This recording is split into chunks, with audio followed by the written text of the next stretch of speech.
Ya Rabb, kami memohon doa untuk ibu dan ayah kami, ya Allah. Ibu kami mengandung dalam lelahnya, ya Allah, bertarung dengan kematiannya, ya Rabb. Ayah kami mencari nafkah dengan penuh keringat untuk memberikan kebaikan bagi kami saat tumbuh, ya Rabb.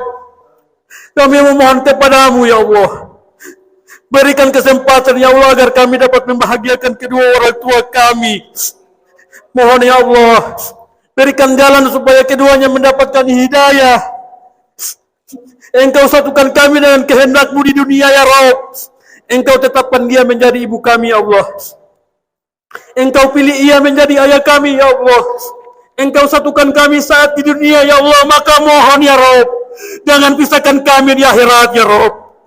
Jangan pisahkan kami dengan orang tua kami di akhirat, ya Allah. Seperti yang Kau satukan kami di dunia, kami tidak kuat, ya Allah, ketika melihat air mata ibunda kami masuk ke dalam neraka, ya Allah. Kami tidak kuat ayah kami meneteskan air mata di neraka-Mu, ya Allah. Kami mohon, ya Rabb, satukan di surga-Mu, ya Allah. Ya Rabb, ampuni keluarga, anak cucu kami, keturunan kami, sahabat kami, guru-guru kami, jamaah seluruh umat Nabi Muhammad. Allahumma firli wali walidayya warhamhuma kama rabbayani shaghira. Jadikan kami anak yang patuh dan taat kepada ayah dan ibu kami, ya Allah. Mungkin hari ini kita masih bisa melihat senyum orang tua kita yang begitu indah. Kita masih bisa melihat wajah dan ayah ibu kita yang hari ini masih bisa melihat kita. Tapi ketika nanti pulang kembali ke rumah, kita datangi rumah ayah dan ibu kita, kita tak tahu apa yang akan terjadi, ya Allah. Masihkah kita melawan, menyakiti perasaan ibu dan ayah kita? Masihkah kita menyakiti ibu yang sudah 9 bulan 10 hari ia mengandung kita? Kita belum bisa melihat dunia, tetapi ibu kita sudah menceritakannya kepada kita. Masihkah kita menyakiti perasaan ayah kita yang ketika dari pagi ia memakai pakaian yang bersih, rapi dan wangi, dengan parfum yang luar biasa, tetapi ketika dia kembali ke rumah bajunya basah, penuh keringat, wajahnya lelah dan lesu sangat mendalam. Allahumma a'izal Islam wal muslimin. Allahumma mansur ikhwanal muslimin mujahidin fi Palestin. Ya Rabb, kami menyaksikan saudara-saudara kami dibantai, sementara kami tidak berdaya, ya Allah. Ampuni kami, ya Rabb. Ampuni kami, ya Allah. Datangkan segala pertolongan-Mu, ya Allah. Kami bisa makan, kami bisa berkumpul dengan keluarga kami, sementara saudara-saudara kami dibantai, dibunuh. Ada anak yang kehilangan orang tuanya, ada anak yang disembelih, dibakar. Kami tidak berdaya, ya Allah. Jangan Kau hukum kami karena membiarkan saudara kami dibantai dan dizolimi, ya Allah. Kami bukan tidak ingin menolong, ya Allah, tapi kami tidak berdaya, ya Rabb. Di hari ini, ya Rabb, selamatkan saudara-saudara kami yang ada di Palestina, Rohingya, Afghanistan, Irak, dan umat muslim yang lain, ya Rabb. Bismillahirrahmanirrahim. Alhamdulillahi rabbil alamin. Allahu Akbar, Allahu Akbar, Allahu Akbar, Allahu Akbar, Allahu Akbar, Allahu Akbar, Allahu Akbar, Allahu Akbar, Allahu Akbar, Allahu Akbar kabira, walhamdulillahi katsira, wa subhanallahi bukrata wa asila. La ilaha illallah wa la na'budu illa iyyah mukhlisina lahuddin walau karihal kafirun walau karihal munafikun walau karihal musyrikun. La ilaha illallah wahda sadaqa wa'da wa nasara abdah wa azza jundahu wa azamal ahzab wahda. La ilaha illallah wallahu akbar, Allahu akbar walillahil hamd. Alhamdulillah, Alhamdulillahil malikid dayan. Wassalatu wassalamu ala Muhammadin sayyidi waladi adnan. Wa ala alihi wa sahbihi wa tabihi ala mari zaman. Ashhadu an la ilaha illallah wahdahu la syarikalah. Al-munazzahu anil jismiyati wal jihati wal zamani wal makan. Wa ashhadu anna sayyidana Muhammadan abduhu wa rasuluh.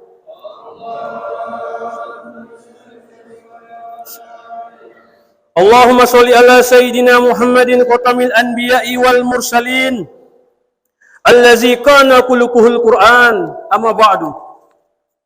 Ibadah Rahman, fa inni usikum wa nafsi bitaqwallahil manan. Al-qaili fi kitabihil Qur'an. Bismillahirrahmanirrahim. Inna a'tainakal kautsar. Fasholli li rabbika wanhar. Inna syani'aka huwal abtar. Sadaqallahul azim wa sadaqa rasuluhun nabiyul karim. Wa nahnu ala zalika minasyahidin wa syakirin walhamdulillahi rabbil alamin. Ma'asyiral muslimin wal muslimat, jemaah salat Idul Adha rahimakumullah. Sepanjang malam gemuruh kalimat takbir, tahlil dan tahmid berkumandang, bersahutan menggetarkan hati, menyentuh kalbu jiwa-jiwa yang beriman. Lalu pagi ini dengan penuh kebersamaan, walau dalam perbedaan, ada yang datang berjalan kaki, memakai kendaraan, berjalan tempat atau memakai tongkat, laki-laki dan perempuan, tua muda, yang sedih atau gembira, semua datang untuk berjamaah bersama di hamparan bumi Allah Subhanahu wa taala, menghidupkan sunnah sebagai bukti rasa cinta kepada Rasulullah sallallahu alaihi wasallam. Marilah bersama-sama kita berupaya dan berusaha untuk meningkatkan ketakwaan kepada Allah Subhanahu wa taala dengan menjalankan perintah-perintahnya dan menjauhi larangan-larangannya. Di Idul Fitri 1445 Hijriah yang lalu, kita masih bisa berangkat bersama-sama dengan keluarga kita, orang tua kita, dengan saudara-saudara kita, dengan tetangga kita untuk hadir ke masjid. Namun ketika di Idul Adha ini nampak lebih berbeda. Ketika orang tua kita, saudara kita, tetangga kita tidak dengan kita lagi untuk bersama-sama hadir ke masjid di hari raya Idul Adha yang paling istimewa ini. Mungkin karena sakit, atau mungkin di antara keluarga kita yang telah kembali kepada Allah Subhanahu wa taala. Mata yang amat sering kita gunakan untuk maksiat, Allah berikan kesempatan untuk melihat kebesaran dan kekuasaannya. Mulut yang banyak kita gunakan untuk membicarakan keburukan orang lain, masih Allah berikan kesempatan untuk berzikir, mengumandangkan kalimat takbir. Tidak semua manusia mampu dan mau mengumandangkan kalimat takbir. Karena kalimat takbir bukan sembarang kalimat. Ia bukan kalimat yang tak berarti dan tak bermakna. Ia adalah kalimat yang menunjukkan bahwa kita umat manusia adalah lemah dan sangat lemah. Tak berdaya dan amat tak berdaya. Yang maha kuat, yang maha berkuasa, yang maha agung, yang maha besar hanyalah Allah Subhanahu wa taala. Tapi sudahkah kita benar-benar meresapi makna Allahu Akbar? Saat kita mengucapkannya, kita mungkin sadar diri bahwa kita lemah. Kita sadar diri bahwa kita hanya seorang hamba yang harus tunduk atas perintah Tuhannya. Tapi pada kenyataannya, seringkali tingkah laku kita justru menunjukkan seakan kita kuat menahan panasnya api neraka. Seakan Allah tak bisa melihat, malaikat tak mampu mencatat terhadap kemaksiatan-kemaksiatan yang kita lakukan. Kita tahu bahwa meninggalkan sholat amat sangat dilarang. Tapi terkadang, dengan gagah berani kita meninggalkannya. Kita mengerti dan paham bahwa berbakti kepada orang tua adalah perintah Allah. Tapi terkadang, kita sibuk dengan urusan kita. Kita sibuk dengan pekerjaan kita. Kita sibuk dengan kebahagiaan kita, melupakan dan menyepelekan kebahagiaan orang tua. Saling menolong amat sangat dianjurkan dalam agama. Tapi terkadang kita makan enak, tidur nyenyak, sedangkan ada saudara kita, ada kerabat kita yang kelaparan di luar sana. Kita dengan santainya menghambur-hamburkan uang, tapi ada kerabat kita yang bahkan harus hutang sana hutang sini, hanya sekedar untuk menahan sesuatu nasi. Kita pekikan kalimat takbir Allahu Akbar, Allah Maha Besar. Tapi sadar atau tidak sadar, kita justru melanggar perintahnya, menyepelekan sunah-sunahnya. Lalu pantaskah kita mengakui diri sebagai seorang hamba? Untungnya Allah Maha Pemurah, Allah Maha Pengasih, Allah Maha Penyayang. Dosa yang kita buat tak langsung Allah laknat, kesalahan yang kita buat tak langsung Allah balas. Allah berikan kita kesempatan untuk memperbaiki diri. Semoga Idul Adha tahun ini menjadikan kita lebih mengerti dan lebih memahami akan makna kalimat Allahu Akbar yang tak hanya kita ucapkan, tapi juga terpatri dalam tingkah laku kita sehari-hari. Allahu Akbar, Allahu Akbar, Allahu Akbar. Kaum muslimin yang dirahmati Allah Subhanahu wa taala. Hari raya Idul Adha mengingatkan kita akan hebatnya pengorbanan, ketaatan, dan kesabaran Nabi Ibrahim alaihissalam. Bagaimana tidak? Sudah lama Nabi Ibrahim menantikan kehadiran seorang anak untuk menemani hari-harinya, membantu dan meneruskan perjuangan dakwanya. Nabi Ibrahim pun berdoa kepada Allah yang tercantum dalam Al-Quran surat As-Saffat ayat 100. Rabbi habli minas solihin. Ya Tuhanku, anugerahkan kepadaku seorang anak yang termasuk orang-orang yang soleh. Akhirnya Allah anugerahkan seorang anak dari rahim istrinya Siti Hajar. Hari berganti, musim berubah. Sang anak yang kemudian diberi nama Ismail tumbuh berkembang dengan baik. Tapi ternyata pada suatu malam, Nabi Ibrahim bermimpi diperintah menyembelih anaknya. Sebagaimana kita mengerti, tak ada ayah di dunia ini yang sanggup menyakiti anaknya sendiri, apalagi sampai membunuhnya. Seorang ayah yang rela dirinya sakit demi melihat anaknya tersenyum. Rasa sayang seorang ayah pada anaknya tak perlu diragukan dan tak perlu dipertanyakan. Seorang ayah mungkin tak pernah berkata kepada anaknya, "Aku sayang engkau, wahai anakku." Tapi yakinlah bahwa kasih sayang ayah pada anaknya tak akan bisa dikira. Ia menyayangi anak-anaknya tidak dengan kata-kata, tapi dengan relanya ia bekerja di bawah panasnya terik matahari, di bawah derasnya hujan. Ia bahkan rela bekerja apa saja demi bisa membuat anaknya tersenyum gembira. Maka perintah Allah kepada Nabi Ibrahim untuk menyembelih anaknya bukanlah perintah yang ringan, bukanlah pekerjaan yang mudah.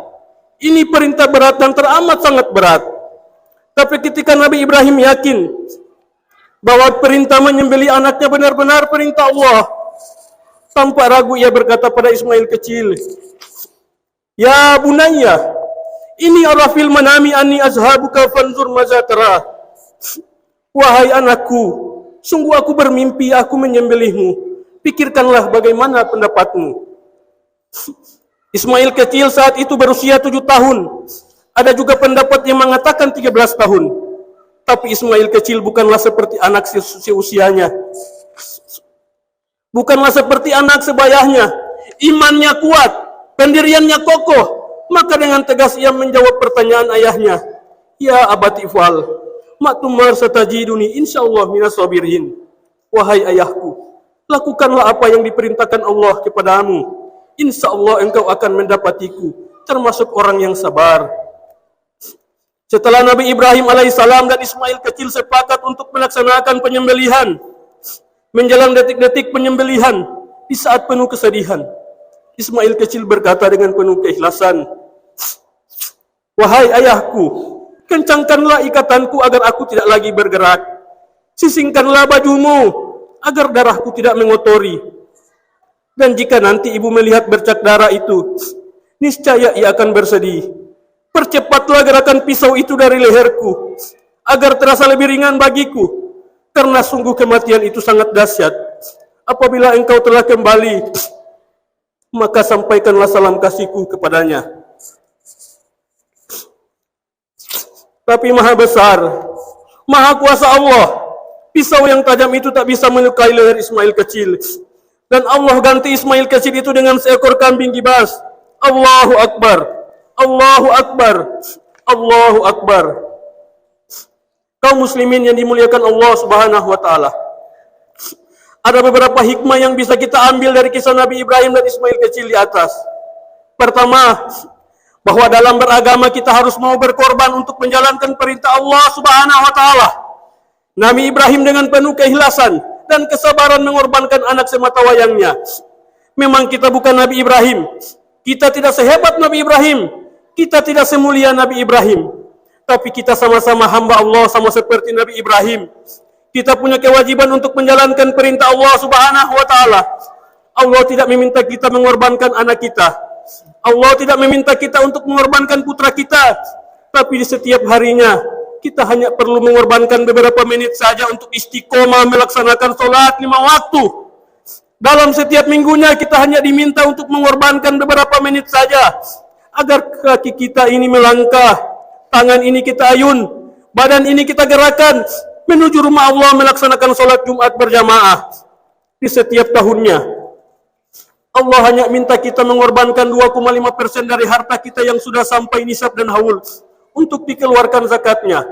Tapi itulah kita manusia. Betapa berdosanya kita, betapa hinanya kita. Seringkali sholat yang hanya beberapa menit saja kita sepelekan, bahkan kita tinggalkan. Zakat mal yang hanya 2,5% tidak kita hiraukan. Kita sadar dan paham bahwa hidup ini takkan lama, bahwa napas kita akan berhenti, bahwa alam kubur telah menanti. Tapi justru seringkali kita malah tergoda akan keindahan duniawi. Kita sibuk membangun rumah, kita sibuk meluaskan kebun, kita sibuk memperbanyak kendaraan. Setelah harta kita dapatkan, setelah kesuksesan kita raih, setelah kebahagiaan dunia kita dapatkan, kita seakan berpikir itu semua karena usaha kita sendiri dan perjuangan kita sendiri. Allah perintahkan agar harta disedekahkan, agar harta diinfakkan, agar harta dizakatkan, agar harta kita dikorbankan. Kita enggan, kita merasa sayang, kita banyak berpikir ini dan itu, padahal semua apa yang kita miliki adalah titipan dari Allah Subhanahu wa taala. Ya Allah, kami sadar kami umat penuh dosa, ya Allah. Kami sadar kami pantasnya masuk ke dalam neraka. Tapi ya Allah, kami juga sadar tak ada di antara kami yang kuat menahan panasnya api neraka. Maka ya Allah, ampunilah dosa kami, ampunilah kesalahan kami. Tanpa ampunan-Mu, tanpa kasih sayang-Mu, sungguh kami bahkan takkan layak untuk mencium bau surga-Mu.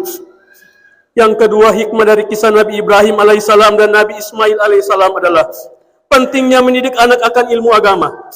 Hari ini anak-anak kita sudahkah kita didik dengan baik? Sudahkah kita didik tauhidnya dengan baik? Agamanya dengan baik? Sudahkah anak kita menjadi ladang amal jariah kita nanti ketika kita meninggal dunia kembali kepada Allah Subhanahu wa taala? Karena dengan anak-anak yang soleh dan soleha inilah yang pasti akan mendoakan kita ketika sudah berada di alam kubur. Pada masa sekarang ini, banyak orang tua tidak merasa bangga bila anaknya menjadi pembaca terbaik Al-Quran, menjadi seorang hafiz Al-Quran, aktif berjamaah di masjid, menjadi ahli agama, menjadi pemimpin pesantren atau organisasi keagamaan. Orang tua sekarang baru merasa bangga jika anaknya menjadi juara karaoke, fashion atau model, juara lomba joget, dansa, dan jika besar nanti menjadi pegawai tinggi, direktur perusahaan negara dengan mobil dan rumah yang mewah. Bagi mereka masalah agama, keimanan, ketakwaan, akhlakul karimah itu urusan belakangan nanti saja, jika sudah pensiun atau sudah tua saat menanti ajal. Sekarang yang penting bisa hidup senang, punya rumah dan mobil mewah, dan segala kebutuhan tersedia. Kita bisa melihat betapa Ismail kecil menjadi penguat ayahnya. Untuk menjalankan perintah agama, Ismail kecil tak takut akan tajamnya pisau, tak takut akan derasnya darah mengalir, tak takut kehilangan nyawa. Ia lebih takut akan murkanya Allah jika perintah Allah tidak ia kerjakan. Allahu Akbar, Allahu Akbar, Allahu Akbar. Kaum muslimin jamaah Idul Adha rahimakumullah, saat ini menjadikan anak yang paham agama dan yang mampu melaksanakan perintah agama bukanlah hal yang mudah. Tapi sesulit apapun dan sesusah apapun, mendidik anak sudah menjadi kewajiban orang tua. Seorang anak bisa membawa kita ke surga, tapi seorang anak juga bisa menjerumuskan kita ke dalam neraka. Seorang anak di dunia dalam keadaan suci, lahir tanpa dosa. Pertumbuhannya sangat amat tergantung dengan bagaimana orang tua mendidiknya. Jangan sampai kita sibuk mencari harta, jangan sampai kita sibuk akan kehidupan dunia, lalu melupakan pendidikan agama anak kita. seorang anak yang dipaksa untuk belajar agama, seorang anak yang dipaksa untuk menjalankan perintah agama. Saat ini mungkin ia mengeluh, saat ini mungkin ia menangis, tapi yakinlah, pada saatnya ia akan bahagia, dan pada saatnya ia akan mengucapkan terima kasih kepada orang tuanya yang telah memaksa dirinya untuk belajar ilmu agama dan mengamalkannya. Begitu juga dengan orang tua. Pada saatnya nanti orang tua takkan bangga dengan harta sang anak. Pada saatnya nanti orang tua takkan bangga dengan kedudukan sang anak. Pada saatnya nanti orang tua takkan bangga dengan jabatan sang anak. Tapi orang tua akan bangga. Orang tua akan bahagia. Orang tua akan senang ketika sang anak di sela-sela kesibukannya menyempatkan diri untuk tetap menjaga sholat 5 waktu, menjalankan perintah agama dan menjauhi larangan agama. Di sela-sela kesibukannya tak lupa ia mengunjungi orang tuanya, mendoakan orang tuanya, merawat orang tuanya. Semoga anak-anak kita, termasuk anak-anak yang ditakdirkan memahami ilmu agama dan mengamalkannya sepanjang hidupnya. Amin, Allahumma amin. Kaum muslimin, rahimakumullah. Pelajaran yang ketiga, setiap kita pasti memiliki ujian masing-masing. Nabi Ibrahim yang jelas-jelas Khalilullah, kekasih Allah. Allah uji dengan berbagai ujian. Nabi Ibrahim pernah dibakar hidup-hidup dalam kobaran api yang menyala-nyala. Nabi Ibrahim pernah diuji untuk menyembelih putra semata wayangnya. Betapa sering Nabi Ibrahim ditolak dakwanya, bahkan oleh ayahnya sendiri. Dan masih amat banyak ujian-ujian yang dialami oleh Nabi Ibrahim alaihissalam. Begitu juga dengan kita. Kita semua pasti memiliki ujiannya masing-masing. Ada di antara kita yang diuji dengan penyakit. Ada di antara kita yang diuji dengan kemiskinan. Ada yang di antara kita diuji dengan kegagalan. Ada di antara kita yang diuji dengan berpisah dari keluarga. Mungkin ada di antara kita di sini yang ditinggal wafat ayah dan ibunya. Ditinggal wafat anaknya. Hidup terasa hampa. Karena orang tersayang tak lagi menemani aktivitas sehari-hari. Apalagi di suasana Idul Adha seperti ini. Kita yang tak lagi memiliki ibu. Akan teringat akan kasih sayangnya. Akan teringat akan kelembutannya. Akan teringat bagaimana ia menyiapkan sarapan untuk kita. Kita yang sudah tak punya ayah.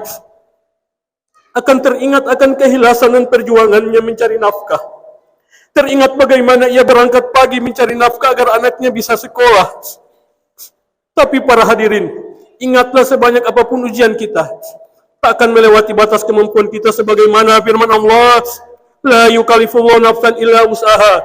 Allah tidak membebani seseorang melainkan sesuai dengan kesanggupannya. Dan ingat juga para hadirin, terkadang ujian tidak hanya berupa kesulitan, tidak hanya berupa kesusahan, terkadang ia berupa kesenangan, kebahagiaan, kemewahan, dan justru seringkali ujian seperti itulah yang membuat kita terlena. Kita merasa tak lagi penting melaksanakan sholat karena hidup kita sudah bahagia dan aman-aman saja. Kita merasa tak perlu bersedekah karena harta yang kita miliki seakan murni usaha kita sendiri. Kesibukan, kebahagiaan, kesenangan duniawi melupakan kita akan kewajiban kita sebagai seorang muslim. Padahal tak ada satupun di antara kita yang hidup kekal di dunia. Kita semua pasti akan sampai pada suatu waktu di mana tubuh kita tak lagi bisa bergerak, jantung kita berhenti berdetak. Jamaah Idul Adha perlu kita ketahui, ibadah itu harus dipaksakan. Karena kalau tidak memaksakan diri maka dipastikan sampai meninggal dunia tidak akan pernah ibadah. Kenapa jamaah? Karena setan tidak akan pernah mau kita beribadah. Hari ini kita masih bisa mandi sendiri. Namun tidak lama lagi kita akan dimandikan oleh orang-orang terdekat kita. Hari ini kita masih bisa memilih warna-warni pakaian kita. Namun tidak lama lagi kita tidak bisa memilih warna pakaian kita. Kita hanya akan dibalut oleh beberapa helai kain putih. Semewah apapun kendaraan kita hari ini, ingat, kendaraan terakhir kita adalah keranda. Hari ini kita masih bisa sholat berjamaah di belakang imam. Namun tidak lama lagi kita akan disolatkan di depan imam. Tidak ada yang pasti di dunia ini.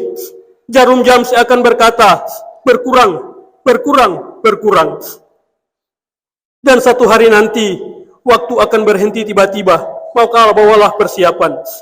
Malaikat mau 70 kali setiap hari menatap wajah kita. Dan orang yang paling cerdas, kata Nabi, adalah orang yang paling banyak mengingat kematian dan mempersiapkan bekal kematiannya. Kaum muslimin yang dimuliakan Allah Subhanahu wa taala. Hadirkan hati.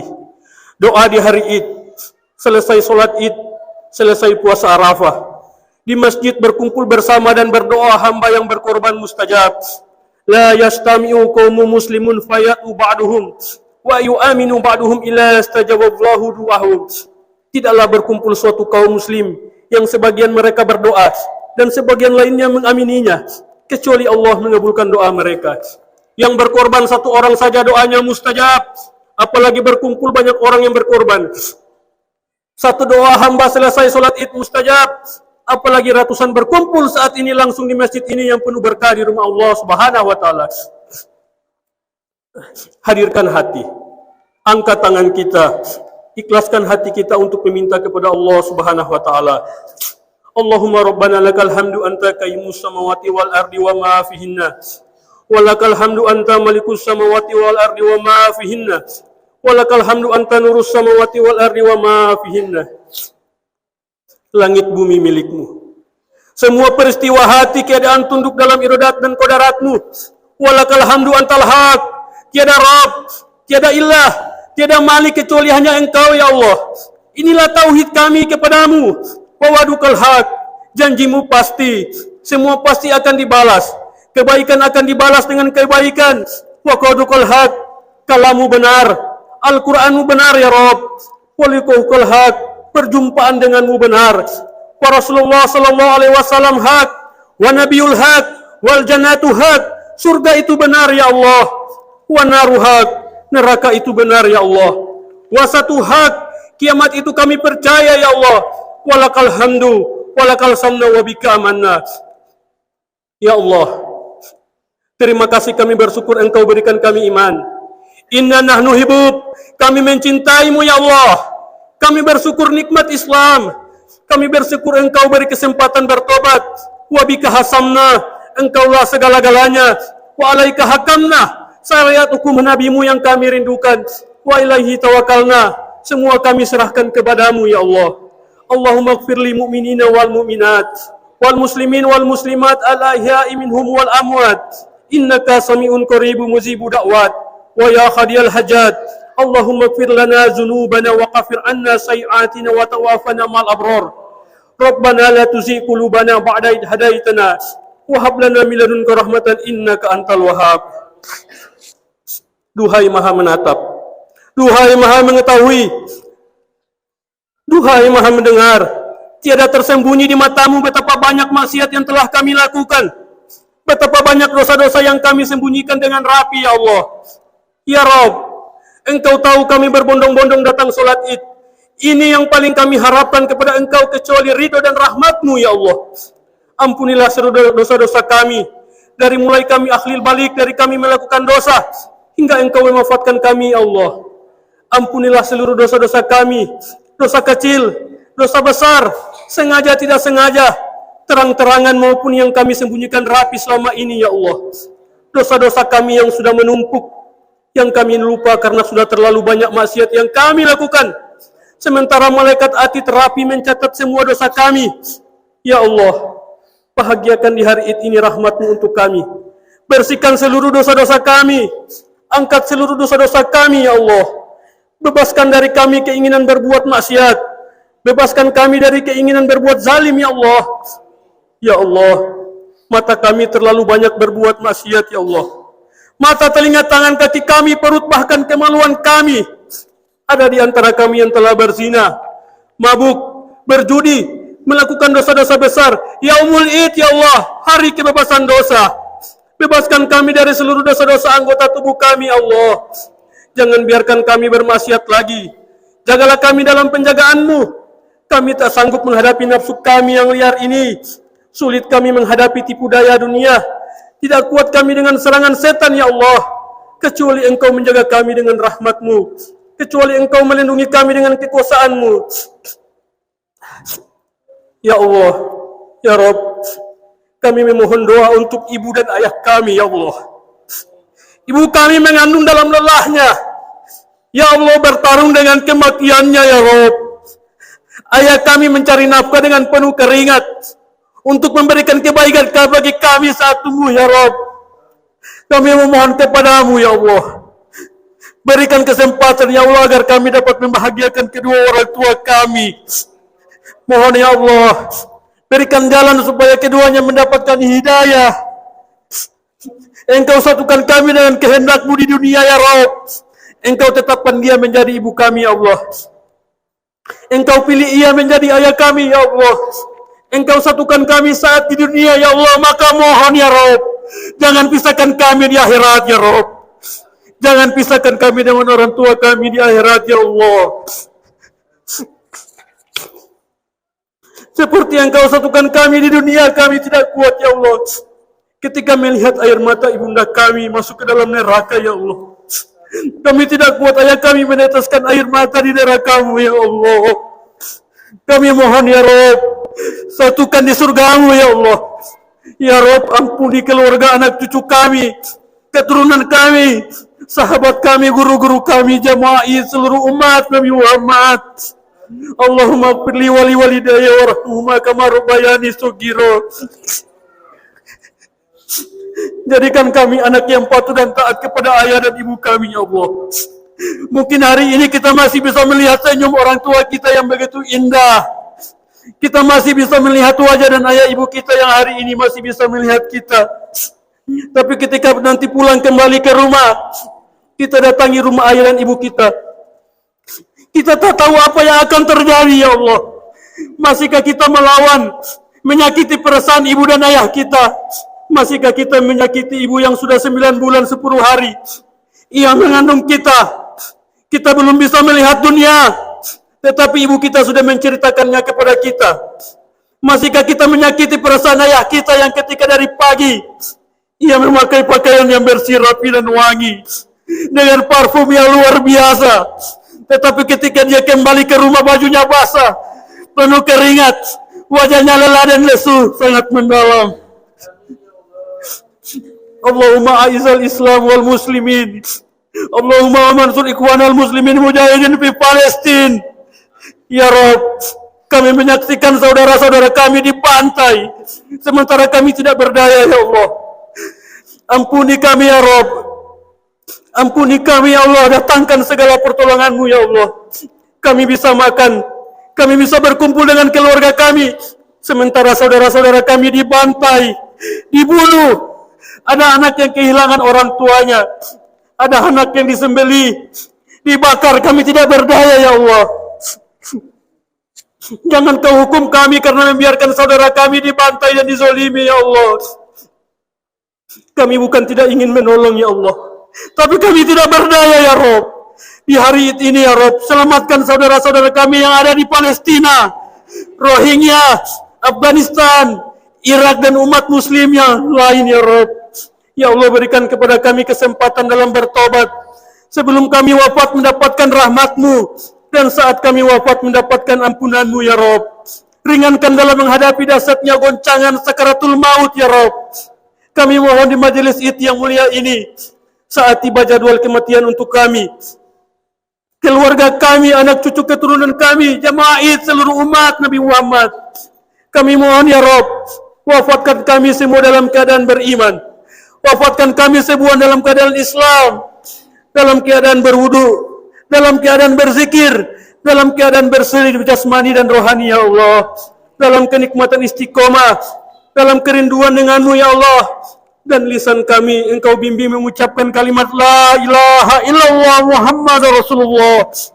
Engkau wafatkan kami dalam keadaan husnul khatimah. Hasbunallah wa ni'mal wakil ya Allah. Berkahilah rezeki kami ya Allah. Berkahilah rumah tangga kami, berkahi dakwah kami, berkahi sisa-sisa umur kami, berkahi Indonesia, Kabupaten Bolaang Timur kami ya Allah. Bimbing dalam hidayah-Mu para pemimpin rakyat negeri kami agar bertakwa kepada-Mu. Berkahi seluruh umat Nabi Muhammad sallallahu alaihi wasallam. Allahumma sim lana min kasihatika man tahulu bihi bainana wa baina masyiatika wa min taatika wa tubalighuna bihi janataka wa minal yakin wa tu'minu bihi alaina masaibad dunya. Allahumma ma'tina bi asma'ina wa asbarina wa quwwatina wa ahyatana wa ajul warasita minna waj'alhu sarana alal mad'adana wa la taj'al musibatana fi dinina wa la taj'al dunya akbar hamina wa la mubalagna ilmina ولا تسلط علينا من لا يرحمنا ربنا آتنا في الدنيا حسنة وفي الآخرة حسنة وقنا عذاب النار سبحان ربك رب العزة عما يصفون وسلام على المرسلين والحمد لله رب العالمين الله أكبر الله أكبر الله أكبر ولله الحمد wassalamu alaikum warahmatullahi wabarakatuh.